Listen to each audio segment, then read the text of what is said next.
Halo teman-teman, balik lagi sama gua Ricky. Sekarang kita akan lanjut untuk bikin sprint planning selanjutnya ya. Kita akan bikin sprint planning, terus kita juga akan sprint review gitu. Nah, tapi di sini gua ada sedikit masalah. Adalah kalau gua di sini kan pakai ClickUp ya. Kalau gue sekarang coba tambahin nih, baru misalkannya story baru gitu, new story. Kemudian gue coba save. Nah ini gue udah kena maksimal ya buat si boardnya. Jadi gue memutuskan untuk mencoba mencari lagi yang lain. Dan mungkin teman-teman tahu apa itu yang namanya Trello. Nah di sini gue coba pakai Trello. Di sini Trello itu ada price listnya juga. Kalau teman-teman akses Trello.com. Dan untuk yang free-nya itu di sini dia itu unlimited cards sama up to 10 board gitu ya. Jadi kayaknya unlimited cards ini udah sangat cukup buat case yang pengen gua buat gitu ya. Jadi karena di yang sebelumnya dia klik up ini ternyata ada maksimalnya, gua nggak tahu. Jadi gua coba sekarang pakai Trello aja gitu ya. Dan gue udah bikin di sini Trello-nya. Namanya itu beli kursus web app untuk si boardnya. Ini boardnya baru satu. Terus gue setup juga list-listnya, ada backlog, to do, in progress, in review, sama ready to deploy gitu ya. Kita bisa nambahin lagi, bisa pakai add another list. Nah cuman gue bikin segini dulu aja. Nah, kita akan mulai sprint review terlebih dahulu. Nah, jadi yang udah pernah kita develop selama kita bilang 2 sprint ya. Sprint pertama, sprint kedua, itu kita udah bisa mendapatkan hasil seperti ini. Yang pertama, kita bisa ngebikin sebuah menu untuk katalog si kursus. Ini yang akan dilihat sama konsumen atau usernya kita. Jadi ketika mereka pertama kali ngakses websitenya kita, mereka akan muncul di sini. Ya, kita bisa munculin listnya. Terus juga di sini ada navigation barnya, tapi sejauh ini belum berfungsi. Kalau kita klik-klik belum bisa ngakses kemana-mana. Cuman at least secara tampilan kita udah bisa bikin si navigation bar, sama kita udah ada list kursusnya. Selain ini kita juga udah bikin untuk admin ya. Untuk admin kita punya pakai endpoint courses. Di sini adminnya bisa ngelihat detail, bisa ngedit, bisa ngedestroy kursusnya gitu ya. Jadi nanti setiap admin pasti punya kursusnya masing-masing. Mereka bakal punya akses untuk nge-update, nge-delete ataupun nambahin kursus baru di akunnya mereka gitu ya. Oke, nice. Nah, di sini ada sedikit perubahan yang pengen gue coba ubah dari sisi courses katalognya. Nah, di sini gue pengen nambahin price-nya karena price-nya belum muncul di sini. Jadi kita butuh nanti bikin task atau tiket untuk si price. Kemudian di sini juga kan dia maksimalnya sampai 5 nih ya. Nanti gue pengen ubah dia jadi maksimalnya 4 aja. Jadi biar nggak terlalu sempit kayak gini nih.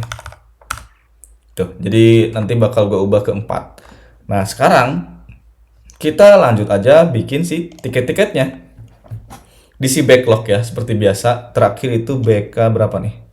BK 11. Nah, berarti di sini kita akan bikin BK 12. Nama tasnya apa?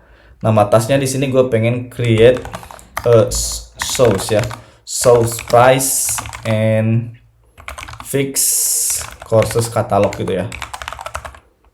Kayak gitu. Terus kita juga bikin BK yang ke 13. Di BK yang ke 13 ini gue pengen coba implementasiin apa yang namanya itu functional test. Jadi kita ngetes nanti controllernya dari mulai si aplikasi itu jalan, kemudian apa aja yang ditampilin.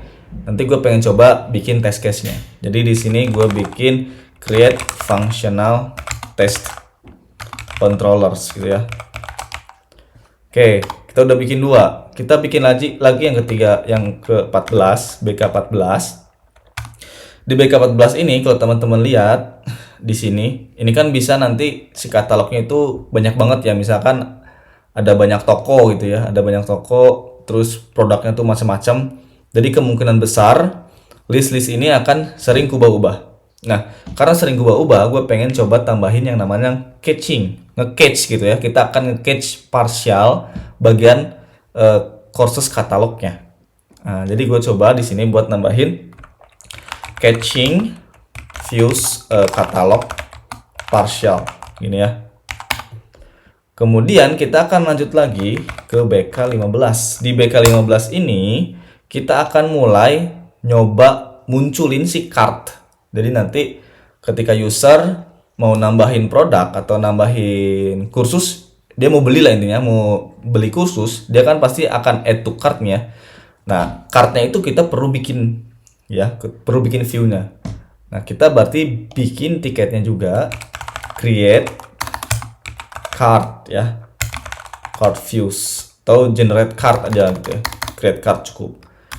Next lagi kita bikin supaya lebih mudah di maintain dan dikerjain, jadi tiketnya scope-nya kecil-kecil aja.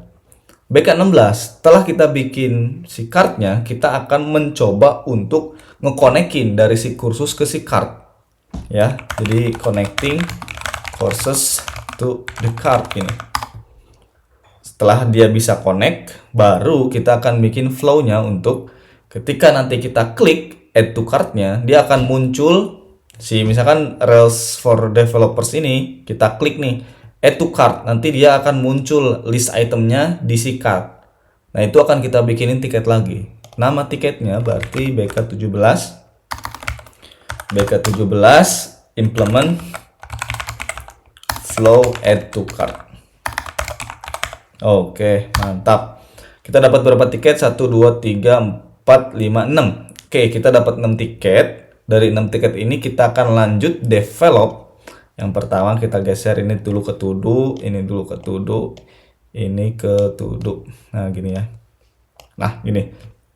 Nanti kita seperti biasa kerjain satu persatu berdasarkan nama tasknya atau nama tiketnya. Habis itu baru kita muter lagi cycle-nya, sprint planning lagi gitu ya, sampai ini habis. Kita bikin tipis-tipis aja, sedikit demi sedikit gitu ya. Yang penting terstruktur dan juga kita tahu tasknya apa aja. Oke, segitu dulu video kali ini. Nanti akan kita lanjut lagi di video selanjutnya. Thank you, stay tune terus.